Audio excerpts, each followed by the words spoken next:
Empower Radio presents Simple Steps, Real Change with Cheryl Maloney and Kenny Brixey. You'll find inspiration, support, and simple steps to help you on the path to a better life. Simple steps lead to real change. Here are your hosts, Cheryl Maloney and Kenny Brixey.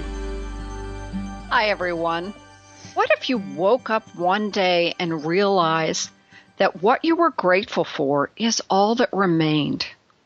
Would you be happy, or would you have a few newfound regrets? We're hearing that so many of you are wishing for a different light. Well, tonight we're going to talk about how you can stop wishing your life away and start being happy right now.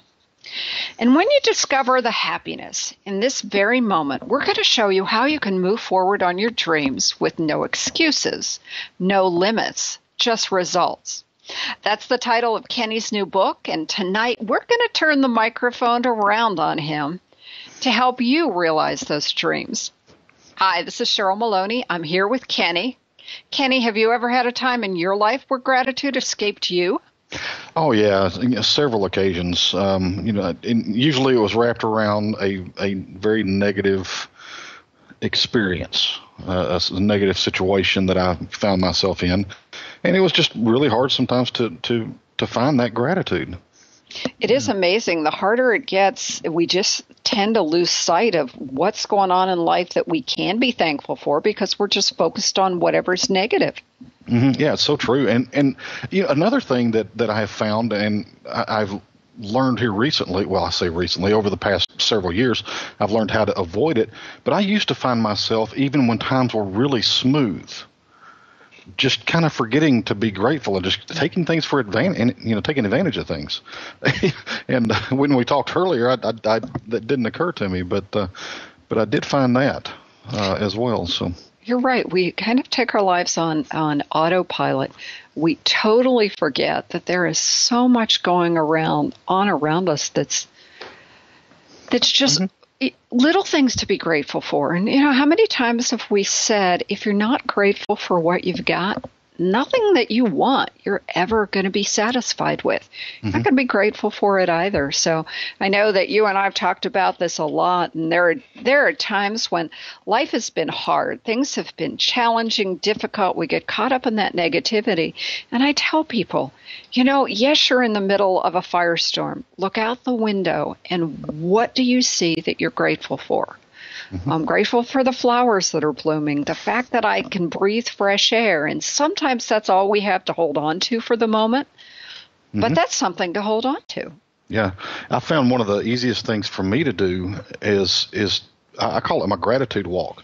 Is I go take a trip around my block. Now my block's a mile, so I get plenty of gratitude in. But literally, I just walk out there, especially if I'm in a kind of a down, depressed emotion. I just take off walking, and I'll literally, I'm grateful for those leaves on that tree. I'm grateful for that puppy dog that just ran past me. I force myself to not just say the words, but feel the feeling of gratitude towards those items that I see along my walk. And once you start feeling it, it's amazing the difference in my attitude from the time I walk out of my front door to the time I walk back in. It's amazing what that can do, and I pretty much do the same thing. I roll out of bed, throw on clothes, and I take CJ out for a walk around the block. I figure I need the exercise. He needs to go. And in the course of that, like this morning, I was out just after 5 o'clock in the morning. There wasn't even another light on in the neighborhood. And I just walk around and grateful for the peacefulness that's going on, grateful that I can walk my dog and not dodge other dogs at certain times. Just little things that we can focus on. Well, little things to be grateful for, and there's big things to be grateful for. So one of them that we don't ever want to take for granted is the fact that we are here on Empower Radio, thanks to the kindness and the generosity of Brent Carey. So Brent, thank you one more time for allowing us to be here, and to our producer, Andrew, who is keeping us going and keeping us on the air in the first place. So we're happy for both of them. Yeah, they're great folks. I love being associated with Empower and the individuals that we've worked with here. It's just they're amazing people. Yeah. Well, So. and for those of you that are listening, we are here from our hearts to yours, and tonight's a very special night for me because I do get to turn the microphone around on Kenny and he becomes the guest. For anybody that has questions for Kenny tonight, the dial-in number is 248-809-3475. Again, 248-809-3475. And you can always send us an email at simplesteps@me.com. So tonight, for everyone that's listening, I've been blessed since the very first day that Kenny Brixey found his way to Simple Steps. I always say there are no coincidences, and he came into my life and Jack's life at a time when we were dealing with some of our greatest challenges. Kenny became the calm in the storm for me and an inspiration to keep me moving forward with my dream. And since those first days, I've come to appreciate and rely on his wisdom, his candor, and he's very honest with me, which I appreciate. But I also appreciate his laser-like focus on what matters. Kenny can tune into something quicker than anyone that I have ever met in my life, and tonight I'm honored to have Kenny as my guest because he has published his new book, No Excuses, No Limits, and Just Results. And in the true Kenny fashion, he's written a book that gets to the heart of what matters for you and will inspire you to take simple steps that you need to realize your dreams. So, Kenny, now it's time for you to be on the hot seat and share all of this. So tell our listeners, why did you write this book and why did you write it now? Thank you for that introduction. I'm kind of caught me off guard. I wasn't expecting that beautiful of a deal. But to answer your question, I wrote the book now because the consciousness of this, that I'm seeing in this world is shifting. The reason I wrote this book is to help people realize that there truly are no limits. You can go for anything that you could possibly want. And every time I say that, somebody steps up and goes, yeah, right. That's not right. Well, somebody at some point said, I'm going to fly. And there was no such thing as airplanes at that time. And they did it. Somebody created it. So everything is possible. And the thing that kind of kickstarted the book portion of this, and I've been working with people on that through coaching and team building, all kinds of different venues. But the book came about because I read an article talking about the failure rate of the New Year resolution and goal setting process. And that kind of kicked me in gear. It made me realize that my goal of writing a book, I had kind of let sit on this back burner for too long. And I was in jeopardy of becoming one of these statistics that I was reading about. And so it kickstarted me. I saw apparently other people were having the same problem because of these rates that I was reading about, and the consciousness was shifting. So that's kind of all of that evolved into the demonstration of this book. Well, you have to now, and for everyone that's listening, this is a question that I always get asked as an author. And I put it to Kenny, and I was really impressed with what he said to me. So you've got to hear this. So, Kenny, how's your book different from any other book out there about goals and reaching your dreams? My book is different because it begins by helping you, the reader, learn about your unlimited potential, your unlimited possibilities. And throughout the book, I refer back to that. You are unlimited. You have everything that you could possibly need. And it's almost like a rose. It's in a really tight bud, and as you open it up, it becomes more beautiful, more fragrant, more Well, that's your life. As you start opening up, peeling back layers, and allowing yourself to shine through, you are unlimited. So it starts with that. I really worked hard to create a guide, not a rule book. I wanted you to be able to read steps and learn tools that you can use everywhere in your life. And when you pull them all together, you can use it to reach any goal you set forth.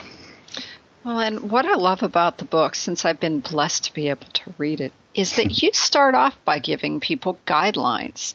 And at the top of the list you share is to leave your judgments at the door. Why don't you talk about that a little bit? Yeah, the judgments are they're the killer of every dream. And, the truth in that is that if you have a judgment about what you're doing, or if you have any judgments whatsoever that get to play in your life, at some point you're going to tell yourself that idea is stupid, that idea will never work, you're not capable of doing it. Judgments just jump in, and it's our ego talking to us. Our ego jumps in and attempts to stop us from getting out and making a fool of ourselves, or getting out and hurting ourselves. But what ends up happening is, if you stop your forward momentum towards your goal, you end up getting the same thing that your ego is trying to prevent you from getting. So leaving your judgments by the door stops all of that. You don't get into that I can't do it mentality, or finding the excuses to not do it. So it opens you up.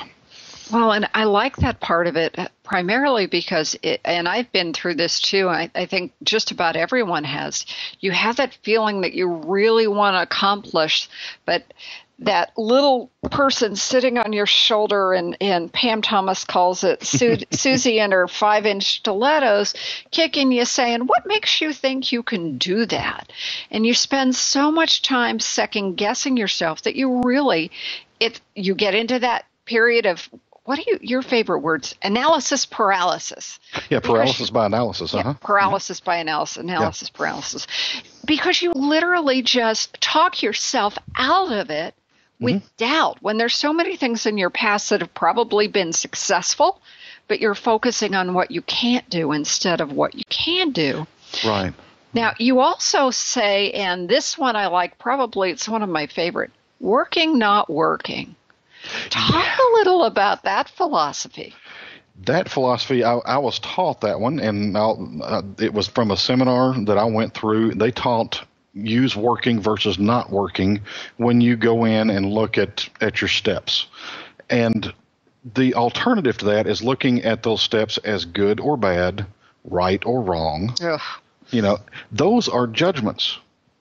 So if you are following the rule about no judgments, or the guideline about no judgments, then you cannot look at that. So working versus not working is a real nice way to work at it, because there is no judgment there. It either worked or it didn't. Well, the big thing about this, because I love this perspective, it works for you if it doesn't, but when you get into it, the good or bad part of it, things that may seem, because you've judged them as bad, may actually turn out to be good, but you so close yourself off by saying bad or good that you don't give yourself a chance to expand that and explore it and realize whatever that experience is has some. It's the silver lining in the cloud sometimes. Exactly. And one of the things about the grading, the working versus not working, if you do not do that and you get into the good, bad, right, wrong mentality, what you've done is you've gone into a grading system. Those judgments create this, well, that was kind of bad, or that was kind of good. So you're giving yourself a B or a C or an A or an F or a D. You're all over the board with it, and it kind of tricks you into thinking, well, that might be okay. Or it tricks you into thinking that you're not really worth anything. So it causes you to think different things. In reality, if you take a step, it either works to get you closer to your goal or it doesn't. There's no B+ step in there. It either got you closer or it didn't. If it didn't, there's a lesson in and of itself right there. That's something that will not get you there, so you're not going to have to waste your time doing it anymore. You can take a different kind of step. Well, the one thing that comes to mind as you're saying that is anytime we have a grading system, That's an indication that we feel someone else is better than we are. So, because it brings up the comparison issue. Okay, well, I've got this job, but, I'm making less than this person, so I must be a C and they're an A. And the truth of the matter is, it probably has nothing to do with that. But when you get into that grading system, you really are hurting yourself because you're judging yourself. Exactly. You are so right. And you cannot grade yourself until you're comparing yourself to somebody else. Oh, we all hate that comparison thing, don't we? Oh, my goodness, yeah. That's just one of those things that I think I've learned through the course of Simple Steps and doing what you and I are doing here is we set ourselves up when we compare. It'd be like saying to someone right now, well, let's compare my book to Kenny's book. Oh, yeah. They're different. Totally. So you set yourself up into a place where you're either feeling good about yourself or you're thinking worse about someone else, but either way, you've set up this competition or you've set up something to indicate one's better or worse than the other. Mm-hmm. And that just isn't working in no excuses, no limits, just results. Exactly. That doesn't work. Yeah. And just to follow up on that a little bit, if Cheryl and I wrote a book about goal reaching, we used the same steps that are lined out in this book. The books could not be compared because people read them differently. People are going to read my book differently than they would Cheryl's book. So even if we had the same topics, the same steps, people are going to receive them differently. There's no comparison. We talk about this all the time just with Simple Steps, and we have so many people that will come on the website and they'll post their other inspirational pages and authors and speakers, and it's like, bring it on. Bring it all into Simple Steps because you and I both have the same mission. If we can get the message out to someone, the positivity, the encouragement, it doesn't matter whose voice it comes from. It's a matter of that person that's listening, reading, whatever the case may be, is helped and hopefully lives a happier life or gets to that place of happiness. So as I sit here and look at your book, and this is a big deal for me, you say that the key to getting results starts with awareness. And we were just talking about living our lives on autopilot and not being grateful. Now, you've had a tragedy in your life that was a wake-up call for you. Tell our audience about that. Yeah, I had, I was in my journey actually started to my knowledge, started before the tragedy happened, but I wasn't real sure what was going on. I just knew that something was missing, that something was not gelling like I wanted it to. And, so I was kind of halfway pretending to be searching for the answer and not spending a whole lot of time on it, to be honest. Well, my son died.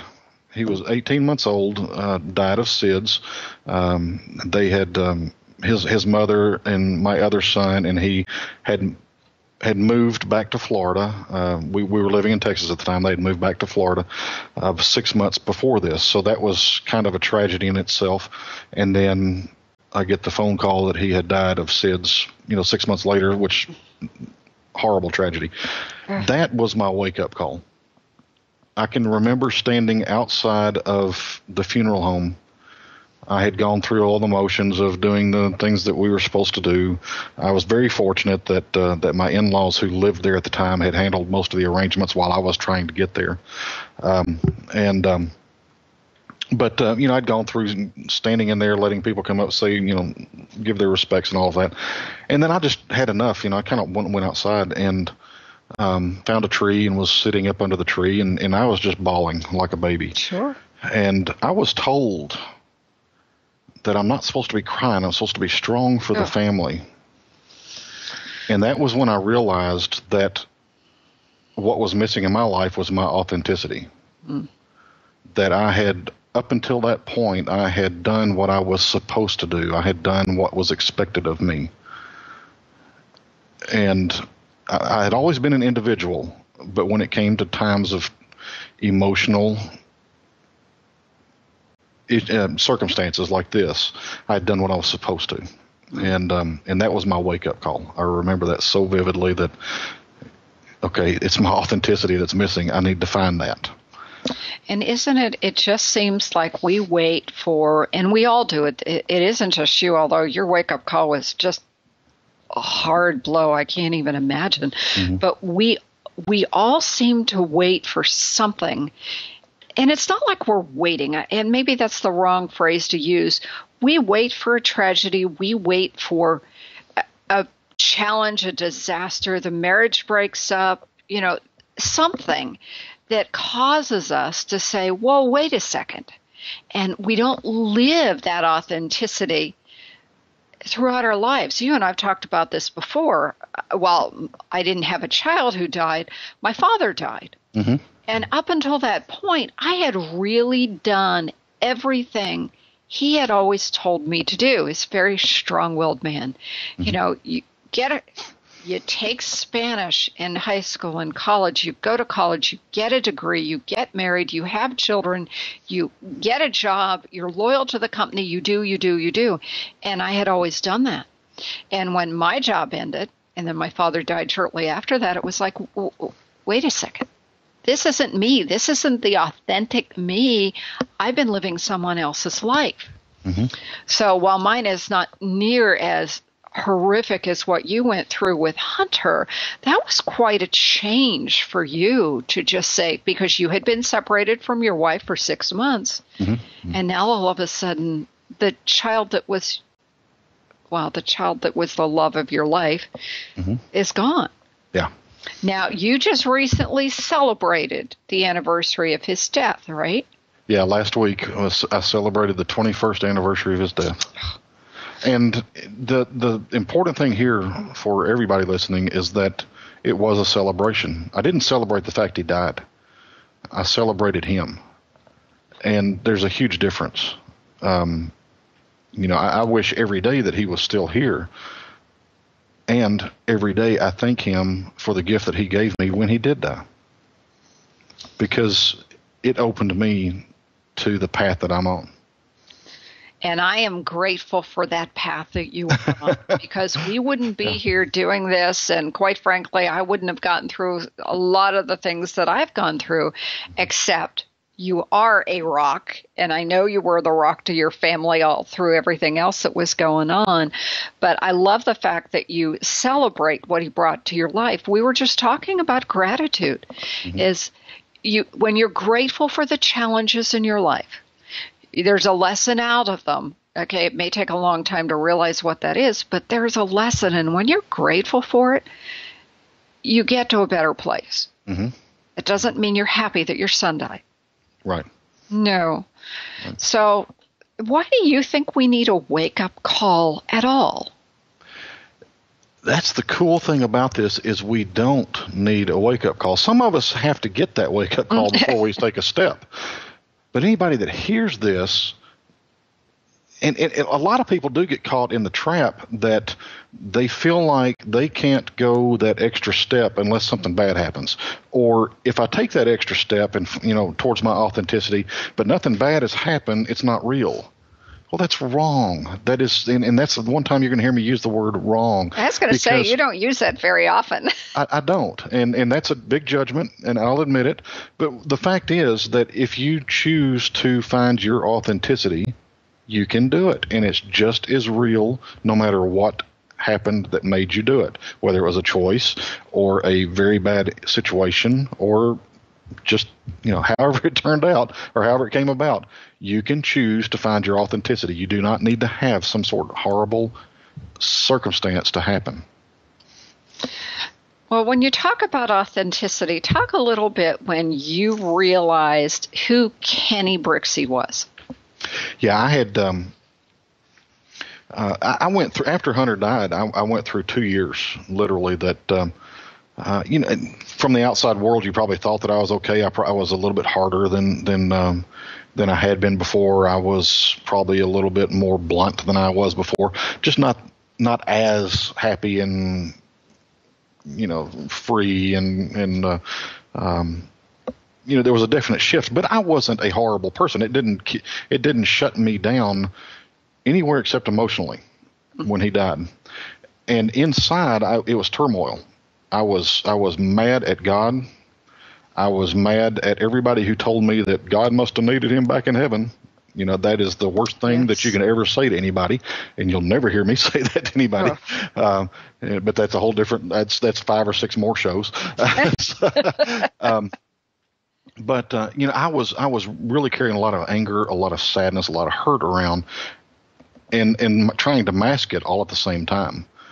And it was really tough. But the awakening came about when I realized what was going on there. Then I was very fortunate to be introduced to a set of seminars by a beautiful woman who is now my wife. And that's a whole story into itself, isn't it? It is. Yeah. At this point, Kenny, we're almost halfway through the show. So for those of you that are listening, we're about to take a break. But when we come back, Kenny is going to give us some steps on how to help ourselves become self-aware. So we'll see you in just a couple minutes. And now back to Simple Steps, Real Change with Cheryl Maloney and Kenny Brixey on Empower Radio.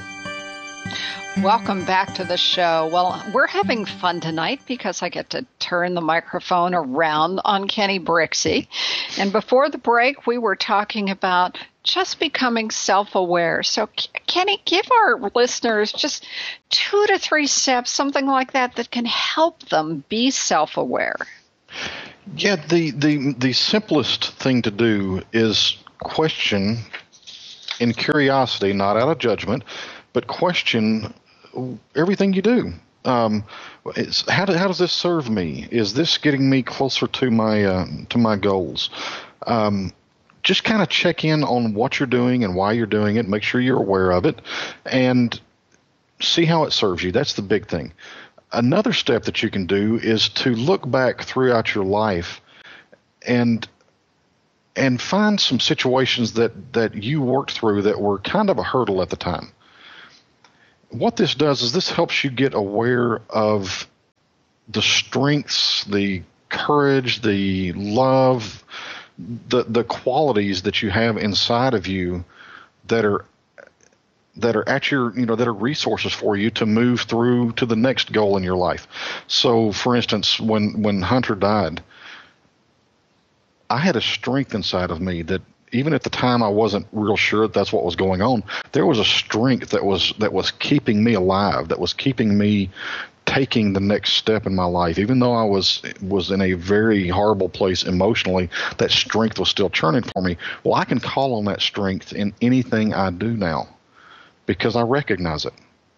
There was always a love inside of me.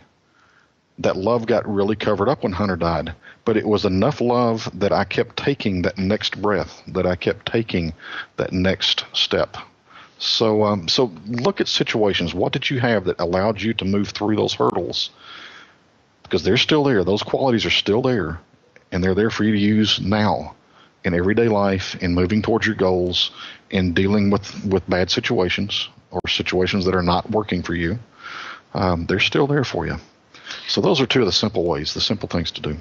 Well, and you talk in the book, one of the things that you say is the self-awareness is really the crux of all the forward movement. And it serves a couple very powerful purposes. And I love this one because first you say it allows you to see the self-defeating behaviors and limiting beliefs.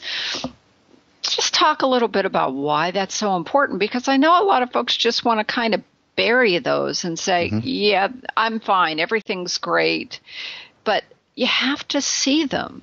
Yeah. We've been burying those all our life. And there's probably not a person out there that can honestly say that those things have never come back up and bit them in the hind end. They come back. They pop back up. These start simple enough. They start honestly enough. They start with something, you're 3 years old and you reach your hand up when your mother's standing there cooking at the stove and you get your hand popped and she says no because she doesn't want you to get burned. She does it out of love. She doesn't want you to get burned. Well, your ego steps in and says, oh, there's something wrong with you. You just got disciplined. And so that covers up a little bit of your essence. And then you start walking towards the street and Daddy says, oh, don't do that. Okay, all of a sudden I'm bad again, so you're covering up a little bit more. These things cover up the truth of you.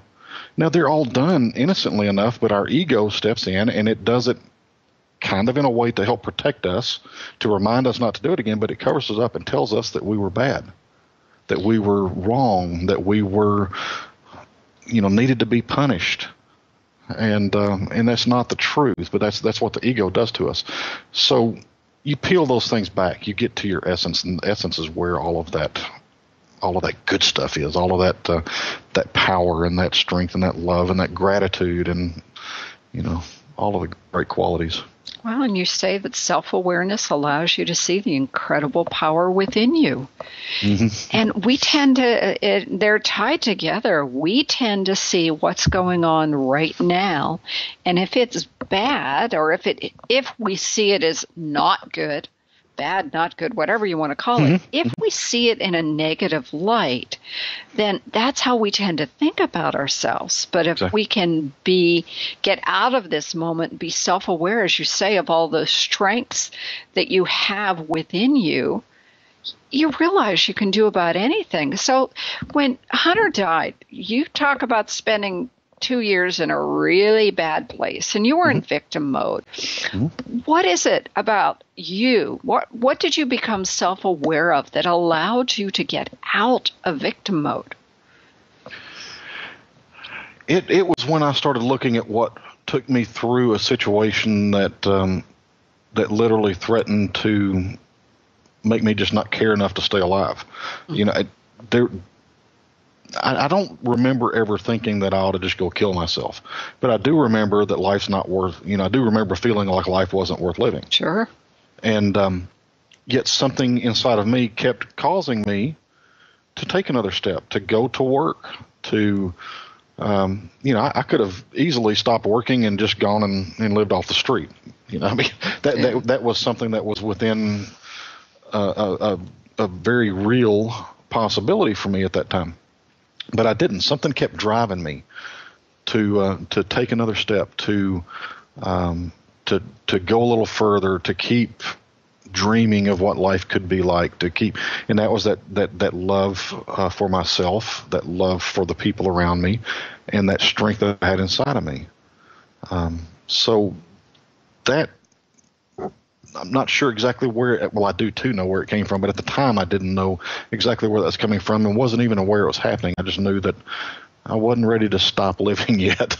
And, so everybody's got it. If you're walking on this earth, you've got that drive of some sort that's keeping you here. And it may just be that the circumstances or the conditions that you're in right at the moment has masked that. Mm-hmm. And as you say, this is really a very big cornerstone of your book.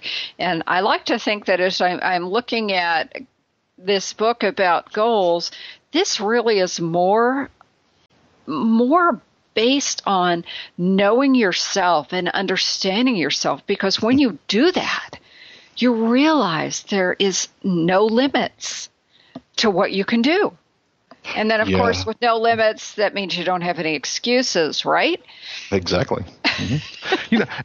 And my favorite example, which I do use in the book, is Thomas Edison. The light bulb. Creating the light bulb.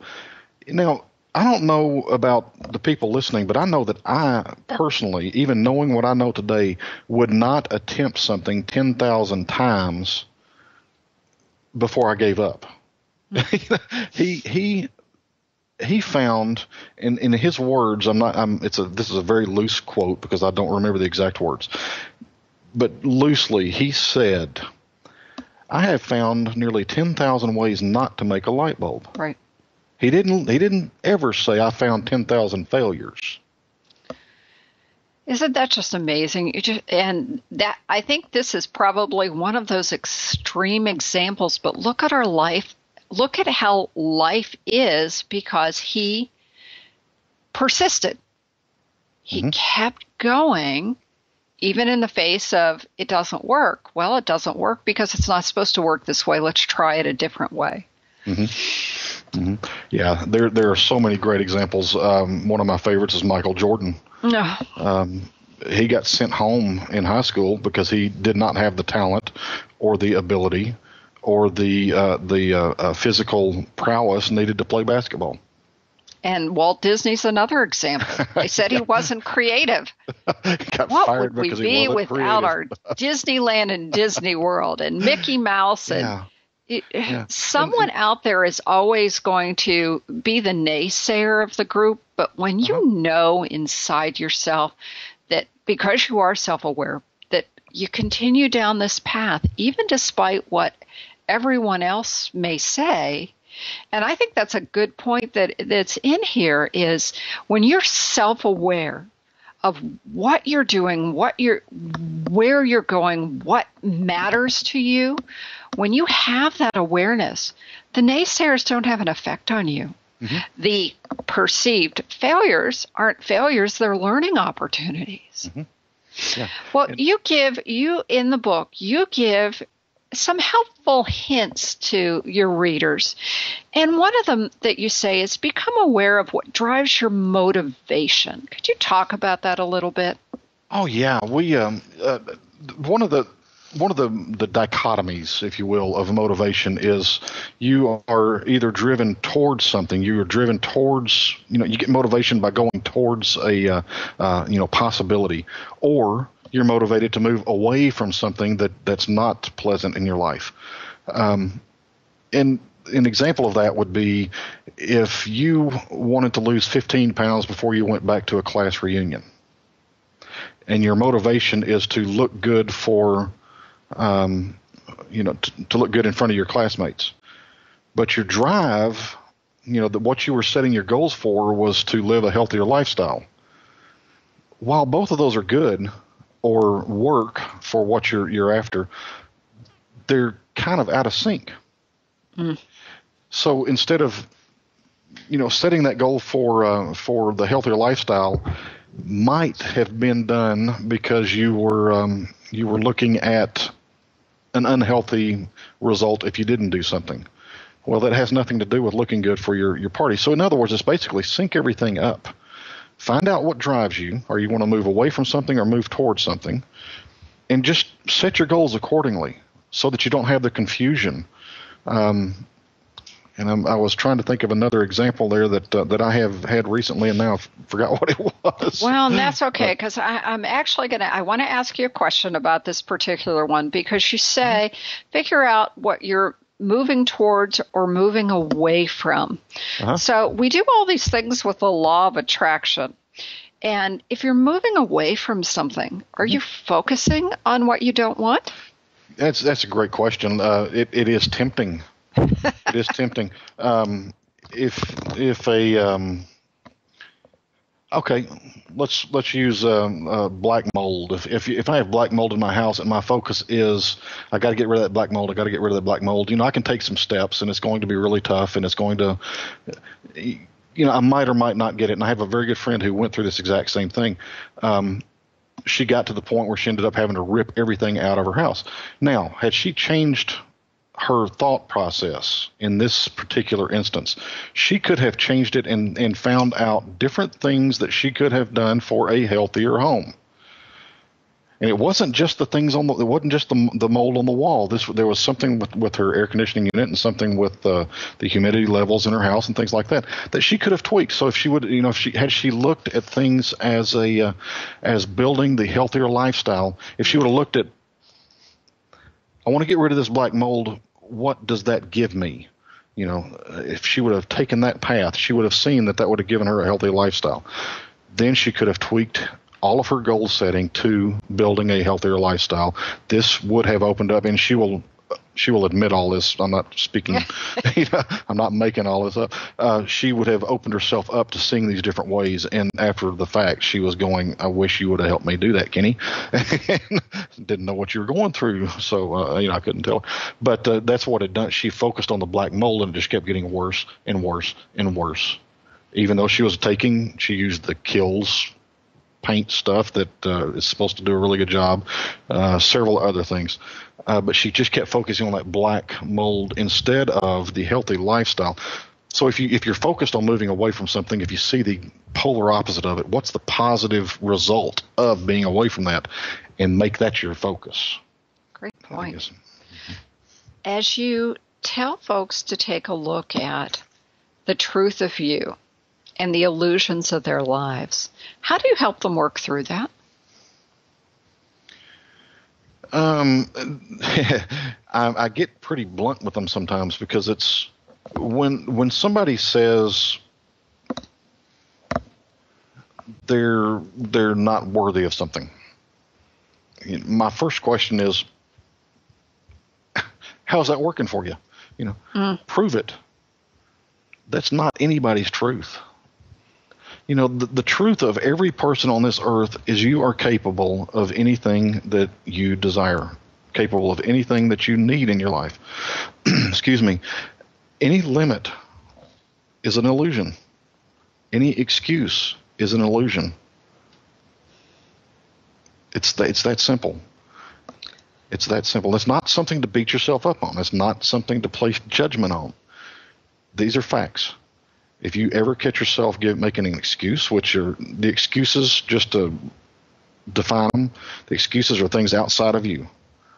I can't afford that, or that's too far away, or this has got to happen before that happens. Those are all excuses. And illusion are the things that you tell yourself. Those are those limiting beliefs that happen inside of you.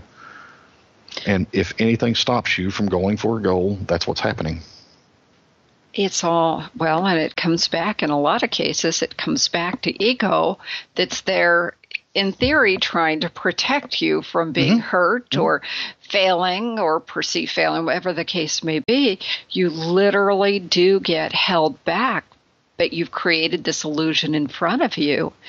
I like the way you talk about this, because as I sit here and go, so many folks will come on, whether it's Simple Steps or some of the other pages that we take a look at, and they'll say, this is all really good, but you don't know my life, and this has gone on, and that's gone on, and this has gone on, and there are all these things that are going on that they say they have no control over.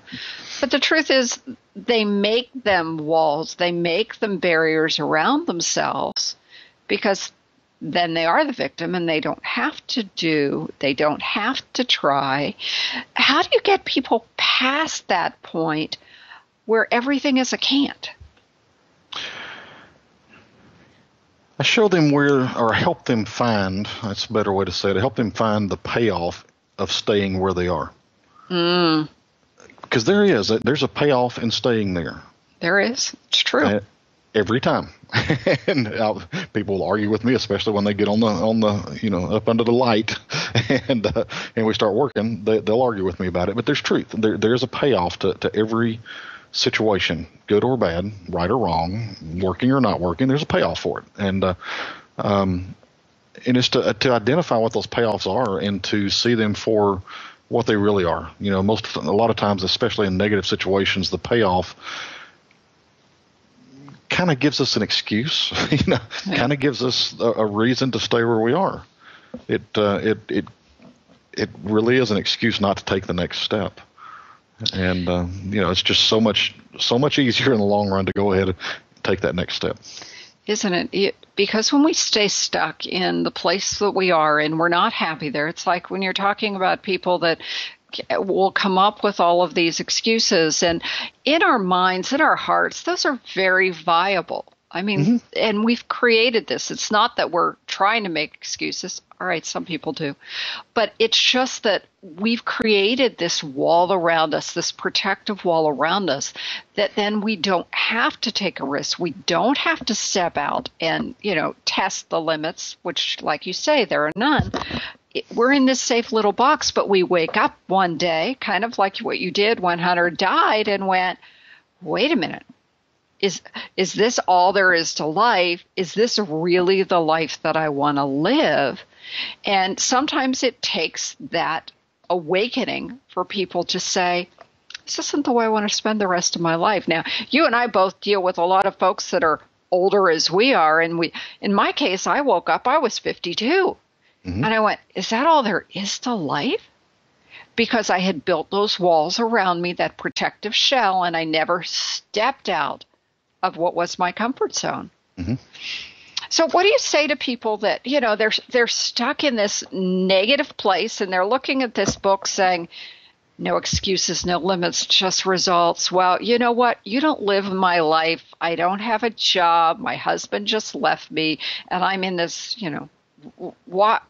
I can't do anything. I don't have any money. I don't have anyone to help me and support me. What do you say to people who think that they can't move forward?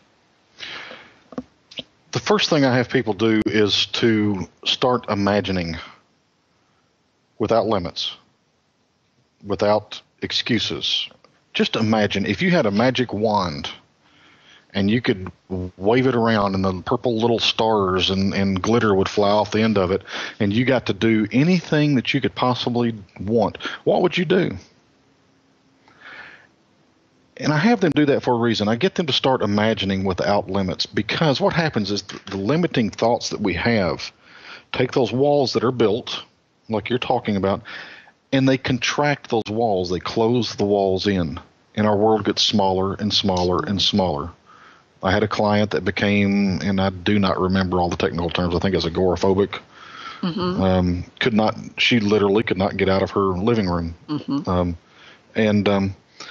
She went from, having a wonderful life to where when I finally met her, she couldn't get out of her living room. And that's because nothing happened except for her limiting beliefs. Her negativity contracted her world. Mm. Now, on the opposite end of the spectrum, when you're imagining, when you are using love and possibility and all of the positive things, that is expanding your world. So the first thing I try to do is get people to expand their world, expand their consciousness, expand their belief system. And when you start doing this imagining and you just imagine these incredible goals, the next thing you would do is know how it feels. Know how it feels to live that lifestyle. Pretend, if you... As if, absolutely. Yeah, act as if. Now, everything you do from this point on, let that feeling be your goal until you can start believing you can actually get to that goal, that that imagination that you came up with. Mm-hmm. Let the feeling be your goal. Anytime you want to take a step, does that take me closer to feeling that way? No? Okay, let's take a different step. So you go for the feeling, you create that feeling of positivity, you create that feeling of expansiveness in your life. And I promise you will start seeing that, yes, I do have the strength I need to get over here. Yes, I do have the trust I need to handle this situation over here. You will find that your whole life and your whole world expands, and the impossible is not so hard anymore. It's absolutely amazing. And for our listeners, Kenny's book, we've gone through tonight, we've talked about what I think are two of the key foundations of this book, obviously, so we've spent a lot of time on awareness, but Kenny, you've just touched on the subject of imagination, and you know what? I think we're going to have another show that's going to touch on some other aspects of this book, but your book, No Excuses, No Limits, Just Results, is available now, so why don't you tell folks where they can pick it up? Yeah, right now, if you were to go online tonight, you could find the ebook at Kindle, or at Amazon, available on Kindle. If you wanted a print version, you would have to go to CreateSpace. And the print version will be available at Amazon here. It's looking like the end of this week, so I'm real excited about that. Also coming up, probably the end of this week or first of next week, the ebook will be available through Apple for the for the Apple bookstore, the iPod, the iPhone, all of that cool stuff that Apple has. It will be available at Barnes & Noble, ebook reader. The Nook. The Nook, thank you. And I hope I'm saying this one right. Kobo, Kobo, Sony, the Diesel book ebook store, wow, and so much more. Yeah, I've got a pretty good distribution happening, so you should be able to find it within the next week, just about anywhere you can look at. And of course, by the end of this week, you'll also be able to walk into a store and order it. So.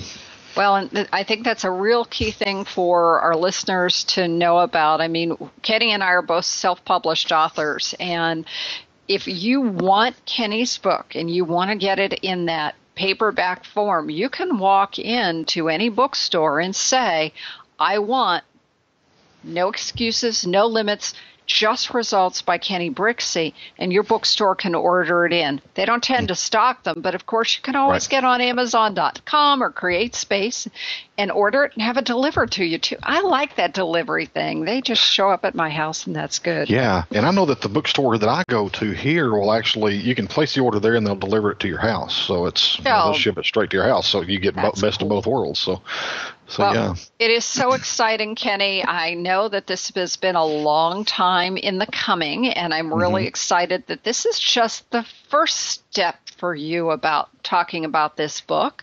So we are going to, you promised me we could do this again, and we're going to share some of the other sections in the book. So for our listeners, chapter 1, we talked about awareness, and then it was imagine. Now, Kenny's going to get you into committing and creating and following through, all those things that you would expect when you want to realize your dreams. But then there's also gratitude. So, Kenny, thank you very much for doing this and letting me turn the microphone on you tonight. Well, thank you so much. I really appreciate this, and I had fun doing it. We are having fun. For anyone that's listening, sitting and talking to Kenny, I could do for hours. So it's kind of cool that we can share these conversations with you.